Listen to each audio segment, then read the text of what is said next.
क्या झारखंड की राजनीति में कोई ऐसा तीसरा सिपा सलार आ चुका है जो एक ही तीर से राज्य की सत्ता पर बैठी सरकार और दिल्ली के भरोसे चलने वाले विपक्ष दोनों की कीलों को एक साथ ध्वस्त करने का मादा रखता है?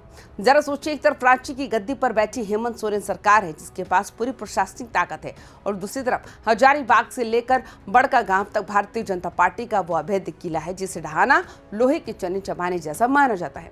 लेकिन कहानी में असली सस्पेंस तब शुरू होता है जब इन दोनों महाशक्तियों के बीच में झारखंड लोकतांत्रिक क्रांतिकारी मोर्चा के सुप्रीमो जयराम महतो अपनी पूरी ताकत के साथ एंट्री मारते हैं।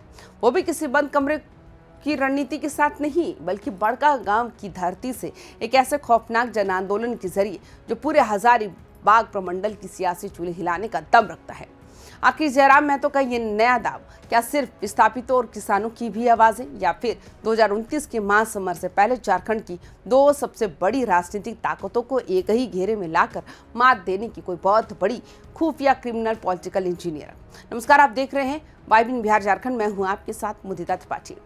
हजारीबाग प्रमंडल का बड़कागांव इलाका वैसे तो अपनी खनिज संपदा और बड़ी औद्योगिक परियोजनाओं के लिए जाना जाता है, लेकिन इसी चमक के पीछे छिपा है विस्थापन का एक ऐसा दर्द जो पिछले कई सालों से सुलग रहा है। एनटीपीसी की बड़ी बड़ी परियोजनाओं के नाम पर यहाँ हजारों ग्रामीणों और रैयतों की जमीनें तो अधिग्रहित कर ली गई, लेकिन बदले में उन्हें क्या मिला?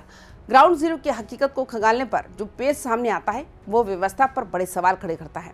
सालों गुजर जाने के बाद भी प्रभावित परिवारों को न तो स्थायी रोजगार मिल पाया और न ही पुनर्वास की वो नीतियां जमीनी धरातल पर उतर सकी जिसका वादा फाइलों में किया गया था। बुनियादी सुविधाएं जैसी पक्की सड़कें, साफ पेयजल और स्वास्थ्य सेवाएं आज भी इन विस्थापित गांवों के लिए एक सपना बनी हुई है। जयराम महतो ने इसी सुलगती हुई नाराजगी को भांप लिया और इसे ही अपने आंदोलन का सबसे बड़ा केंद्र बना दिया।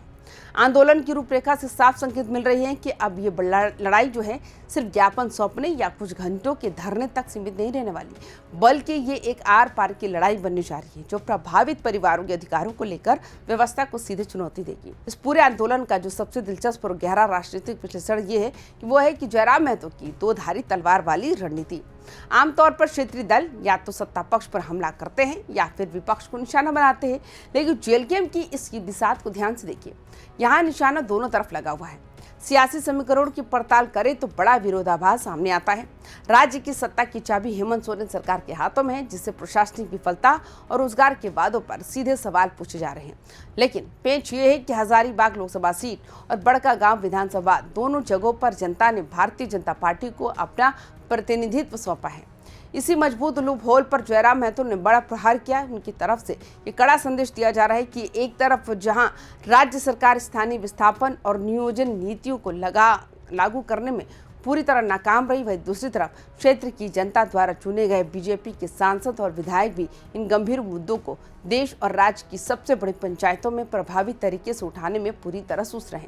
इस रणनीति के जरिए जयराम महतो उन मतदाताओं के बीच अपनी पैठ बना रहे हैं जो इन दोनों बड़े राजनीतिक ध्रुवों से थक चुके हैं और नए विकल्प की तलाश में हैं। राजनीति के गलियारों में इस बात को लेकर बड़ी चर्चा है कि जयराम महतो सिर्फ सोशल मीडिया के हीरो हैं या फिर जमीन पर भी उनका कोई वजूद है। लेकिन पिछले कुछ महीनों में जेलकेम ने जिस तरह से उत्तर छोटा नागपुर प्रमंडल में अपनी सक्रियता बढ़ाई है, उसने बड़े बड़े राजनीतिक पंडितों को अपने आकलन बदलने पर मजबूर कर दिया है। बड़कागांव में होने जा रहा ये विशाल जन आंदोलन सिर्फ एक स्थानीय विरोध प्रदर्शन नहीं है, बल्कि ये जयराम महतो का एक बहुत बड़ा राजनीतिक शक्ति प्रदर्शन होने जा रहा है। जयराम महतो का खुद इस आंदोलन की कमान संभालना इस बात का साफ संकेत है कि वे इस पूरे बेल्ट में अपने संगठन का एक ऐसा मजबूत ढांचा तैयार कर रहे हैं जो आने वाले समय में बड़ी बड़ी पार्टियों के वोट बैंक में सीधी सेंधमारी कर सके। एक्सपर्ट जो है वो इसे सिर्फ आज की हलचल नहीं मान रहे, बल्कि इसे साल 2029 के लोकसभा और विधानसभा चुनावों के लिए बिछाई जा रही एक ऐसी मजबूत बिसात के रूप में देख रहे हैं जहां तीसरी ताकत को नजरअंदाज करना नामुमकिन हो जाएगा।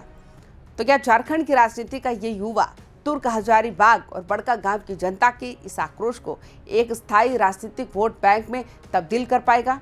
झारखंड का इतिहास गवाह है कि यहाँ कई बड़े जन आंदोलन हुए, कई नेता सड़कों से निकले, लेकिन जिन आंदोलनों की भीड़ हमेशा चुनावी सफलता या जनादेश में तब्दील नहीं हो सकी। जयराम महतो के सामने भी सबसे बड़ी चुनौती यही है, क्या उनका ये संगठन गांव गांव तक उस कैडर को मजबूत कर पाएगा जो चुनाव के दिन वोटरों को बूथ तक खींच कर ला सके? क्या बीजेपी अपनी इस पारंपरिक और बेहद मजबूत गढ़ को बचाने के लिए कोई नया जवाबी काउंटर प्लान तैयार करेगी या फिर हेमंत सरकार इस आंदोलन की हवा निकालने के लिए विस्थापितों को लेकर कोई नया दांव खेल देगी। बड़गा गांव से शुरू होने वाली ये सियासी चिंगारी हजारीबाग की राजनीति का नया केंद्र बनने जा रही है, ये तो तय है। आप इस पूरे राजनीतिक समीकरण पर क्या सोचते हैं? क्या जयराम महतो झारखंड में तीसरी सबसे बड़ी ताकत बनकर उभर पाएंगे? कमेंट बॉक्स में अपनी राय जरूर लिखकर बताएं और तमाम खबरों के लिए देखते रहिए YBN बिहार झारखंड। नमस्कार।